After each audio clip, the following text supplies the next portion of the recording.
dignity. It is also the foundation upon which development is built. Therefore, when Kenyans ask what kind of Kenya they want beyond 2030, we must also ask what kind of police service Kenya will require.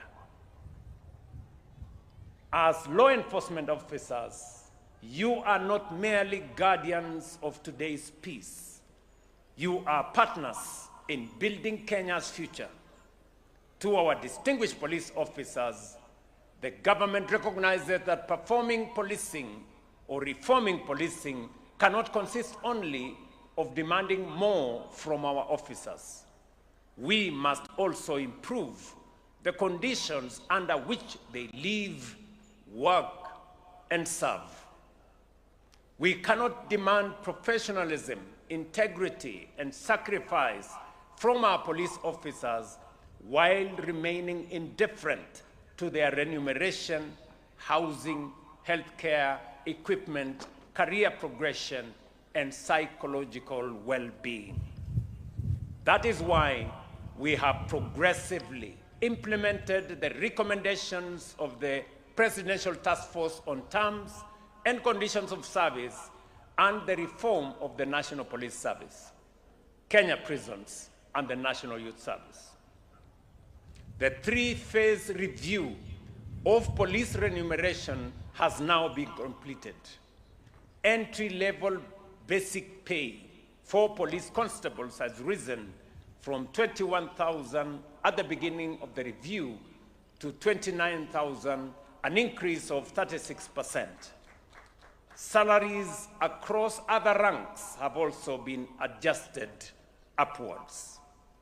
We will continue working with the National Police Service Commission and the Salaries and Remuneration Commission to ensure that remuneration remains fair, sustainable, and commensurate with the responsibilities and risks carried by our diligent officers.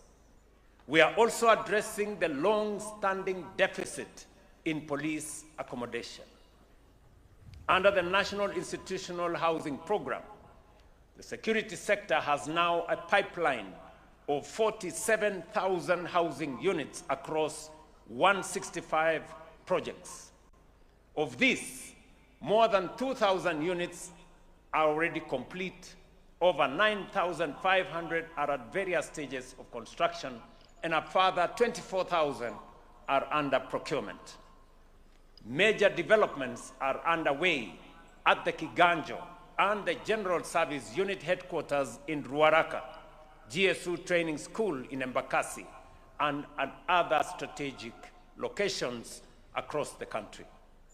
We have further introduced the Usalama cover under the Social Health Authority. More than 138,000 police and prison officers and their dependents have been onboarded and covered.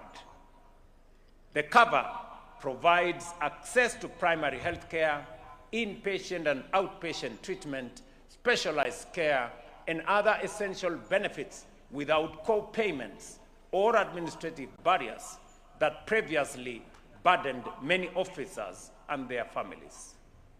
At the same time, our police officers must be trained and equipped with the threats of today, not the conditions of yesterday. We are modernizing training in professional crowd management, intelligence-led operations, combating banditry, forensic investigation, cybercrime, emergency response, and the appropriate use of force. We are also strengthening mobility, air transport, surveillance, command and control, and providing officers with armored vehicles, bulletproof vests, ballistic helmets, and other protective equipment, especially when they operate in dangerous environments. Our objective is clear: a police service that is better trained, better protected, more mobile, and more capable must always be disciplined, accountable, and firmly governed by the law. Additionally, we are strengthening the mental health and physical and psychosocial support, improving equipment and mobility, modernizing training, expanding digital capabilities, and addressing career progression. Today, we are also unveiling a new uniform for general duty officers of the Kenya Police Service. This change follows consultations with police officers and the public in 2023, as well as recommendations for the Presidential Task Force. Officers expressed legitimate concerns about the current uniform, including its quality, suitability, and effect on professional identity. The graduating officers will be the first to wear the new uniform. It will then be progressively rolled out to general duty officers throughout the country, effective next week. The Administration Police Service and the General Service Unit will retain their present operational uniforms. We appreciate that a uniform does not necessarily create professionalism. Character, discipline, training, and conduct do. But the government has listened because the identity, comfort, morale, and dignity of our officers also matter. Dear graduates, you leave Kiganjo, you will encounter situations that will test your courage, demand sound judgment, and challenge your integrity.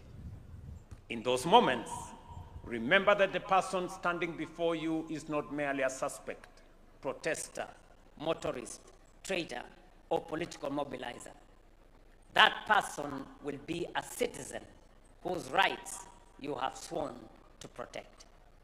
Be firm against crime, but faithful to the law. Exercise authority, but remain fully accountable. Preserve order, but also protect freedom.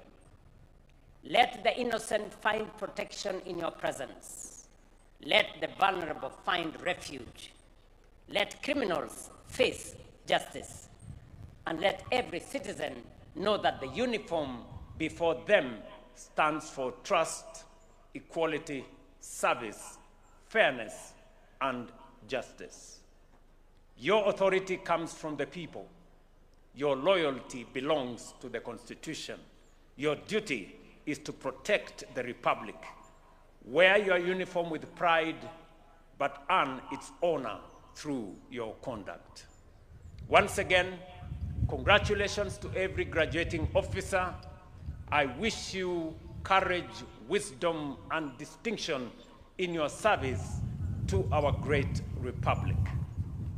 Na kwa wazazi wote mliofika hapa, nataka niwashukuru sana kwa mchango wenu wa kulea hawa vijana, kuwafundisha, na leo hapa wanajiunga na kikosi cha polisi cha taifa letu la Kenya.